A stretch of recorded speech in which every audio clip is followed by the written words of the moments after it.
You guys, welcome back to another episode of Lagging-Bung. If you're new around here, my name is Tarun, joined with Dasi. On today's episode, we have a very special guest with us who will be joining us shortly. So, guys, today we have our favorite DJ, Trevin Deckker. He performs at various venues across the country with a huge fan base. Welcome to Lagging-Bung. How are you, bro? How's everything Not too going? bad, man. Yeah. COVID has ruined everything, but Yeah, going smoothly. I think it's smoothly picking up now again, especially the club industry as well, the nightlife rather. yeah. Hmm. It's I heard of your. So, bro, I have been to your many of your shows, and every time I come, the party is like always rocking. Like, how do you keep it going? Like, what's the secret? There is no secret like that. It's just uh, it's about reading the crowd when you're playing, especially when you're DJing. So if you play music you like, and instead of actually playing what you think the crowd would like, it's more of Yeah. serving yourself than a crowd. So I think the main thing I do is I judge the crowd.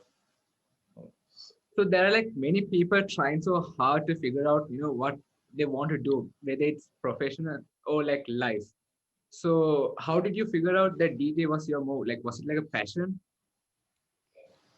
It's actually just a hobby, and I've always loved music since I was small. So I learned everything on my own, and I didn't like, and no one taught me how to DJ. So what I did was I used to watch people who are much older than me and who are more professional than me. I watched them play, and then I learned while watching them. So yeah. Yeah. So, bro, you're doing what you love to get to this point. There obviously were a lot of challenges, and if there were, would you mind like sharing some of it? Yeah, so the thing is, it's pretty tough getting into a club to become a resident DJ, to get a residence at a club. So when I was 17, getting a residence at a club was, I mean, pretty tough because no, you have no experience, and obviously all clubs want a DJ who has a name or who has a crowd and stuff like so. Uh, I had to individually go and speak to the DJs and ask them for opportunity to play at least for a trial run, and then once I did the trial run is when they were impressed and how they gained residency. So actually, to be honest, when I was 17, when I joined Cinema Lakeside to play at the library, that was mostly a members only club. So playing at like a proper nightclub started after a year or so. After a year, maybe when I was uh, That's great. 18 plus or 19, I started playing at Studio 4. So from Studio 4 is where everything kicked off mainly actually. So see, it's very, the challenges are, when you have a massive crowd dancing for your music, you screw up one song, it's just, the crowd is gone. So Yeah. you need to always be mindful of what you play and make sure the crowd actually likes the music and can move to the music. So yeah. That's a huge road. Like, so uh, we were doing a small research on you, and then we found out that you used to post That's tracks great. on SoundCloud. And so, like, how did that help you? Like, did Yeah. SoundCloud help you? Not really. So SoundCloud were mostly my mixtapes. So I mash up like a few tracks. I mash them up together, make some mixtapes, and those were what I uploaded. So SoundCloud, I actually did not use SoundCloud as much. I was mostly promoting myself through Instagram and Facebook.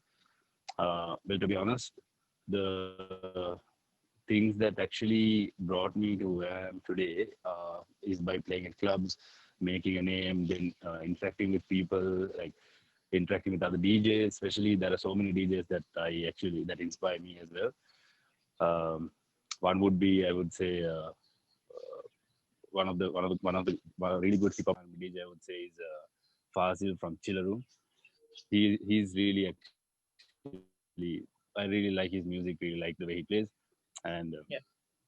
then there is also my two friends, the Lunatics, who have known before they were actually the Lunatics, and these two guys actually have so much talent, and they also have the same passion for music.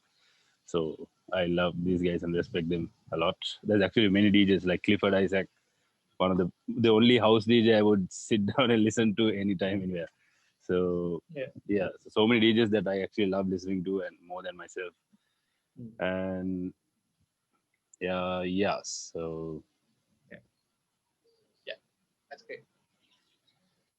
So like I was like, how did you feel like when you went to stage for the first time? Were you nervous or oh yeah, it's when I was playing main stage events like for concerts or um, maybe a festival or something. It's when there's a massive crowd looking at you and waiting to hear music. You are just you just don't know if what to play, what to start with. You, it just Yeah. really makes me nervous, and I go sometimes I'm just like shivering. like Uh, do you do anything to like uh, help you? Not really. I just build up my self confidence and say, you can do this. You need to just do your thing and make sure the crowd knows who you are, stuff like that. so bro, like at the end of the day, what is your goal? Like what is the thing that you really want to achieve? What do you say that would be a goal as a Well, DJ? to be honest, my main goal is to actually make the crowd enjoy the music. The thing Yeah. is this, if you're playing at a club and the crowd comes there, the only reason they would buy a drink is if they enjoy the music and if they're having a good time, right? They're not going to just buy a drink and listen to bad music or just sit down and wait, So my main goal is to actually make sure the crowd is enjoying and make sure the vibe is good for everyone. When I'm playing, that is. So do you have any advice for like youngsters who want to join this career, like DJ and stuff like that? Uh, uh, advice. Well, I mean, if the young ones are having a massive passion to music, I mean, just don't DJ just for the sake of it or just for thinking it's cool. If you're planning to make your name in the industry, I would say definitely have a passion for music. And uh, I think there are very little DJs who actually a handful of DJs rather who play hip hop, R&B, or stuff like that. So there's a lot of house DJs, a lot of progressive DJs. Uh, for anyone who is starting to become a DJ, I would say, but to be honest, the house and progressive industry also has a massive market, a massive crowd as well. And I mean, I don't know. For whoever who actually has the passion for music, I would say go for it, but don't do it just for the sake of just having the name. Okay, I'm a DJ, but just do it for the passion of music. That's true. So, Yeah. yeah. So bro, like when you're like imagine you are gonna perform like tomorrow. So would you have your tracks ready today itself, or how does it work? Yeah. So if I'm playing for a main stage event, for sure I make a folder with the set of tracks I'm gonna play. When it comes to nightclubs, thing is I've I don't know. So I kind of know the music. I don't need to search for it. So it's like when you're at a nightclub, you know what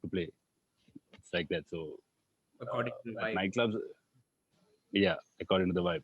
So like I know where my music is and how to find it, obviously. So that's how I judge the crowd and I select the songs and I play it. So that's the usual. When it comes to a nightclub, you can't really select your music and go because every week you have a different crowd. You always have to judge the crowd and play.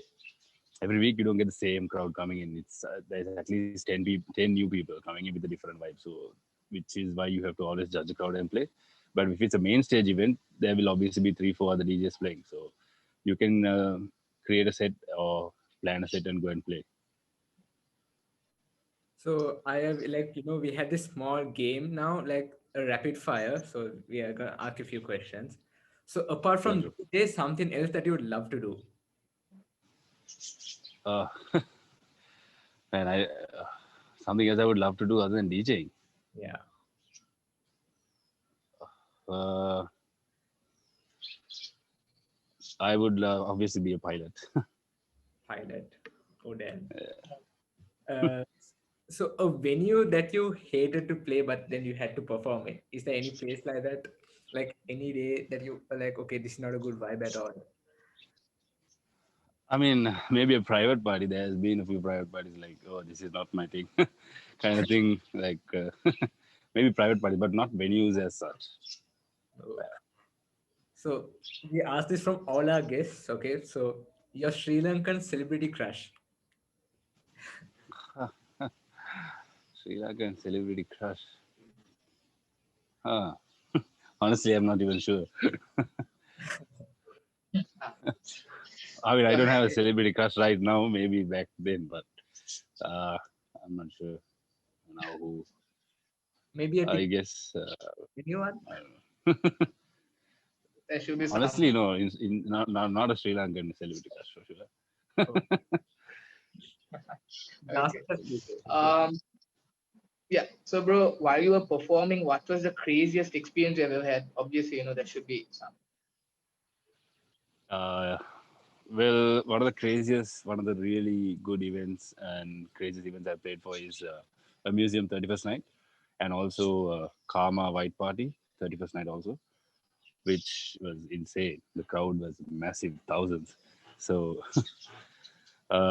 yeah, that would, I think a museum would be the biggest because there was about, I think, 2,500 people or so, Yeah. and that was a massive event.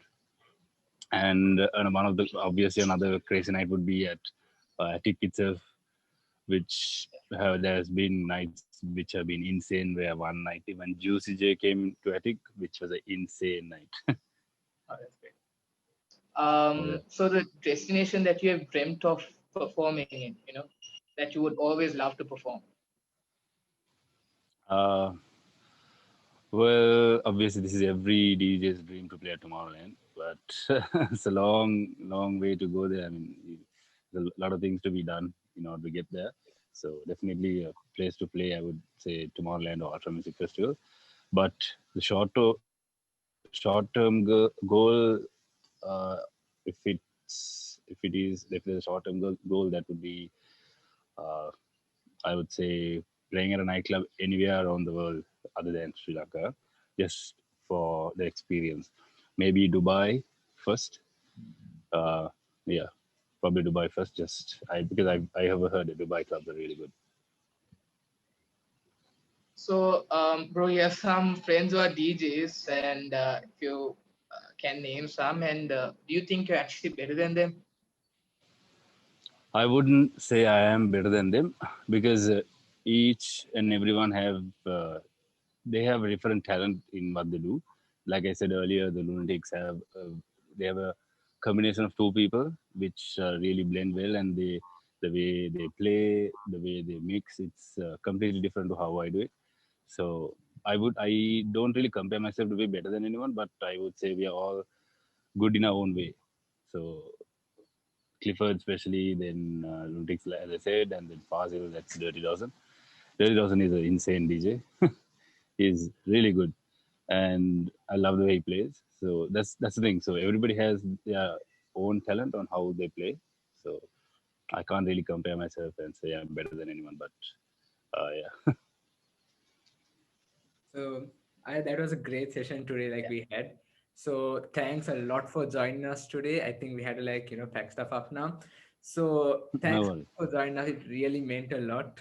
And uh, Thanks so much. thank, all the best for, and we are sure that you will perform in Tomorrowland for sure. Okay, Thank you so much, man. that will happen. Okay, thanks a lot, bro. Guys, if you have enjoyed this video and want more content like this, please subscribe to our channel and please like it and comment down below of what do you think of this episode. Thanks a lot for watching again. See you in the next one. Bye.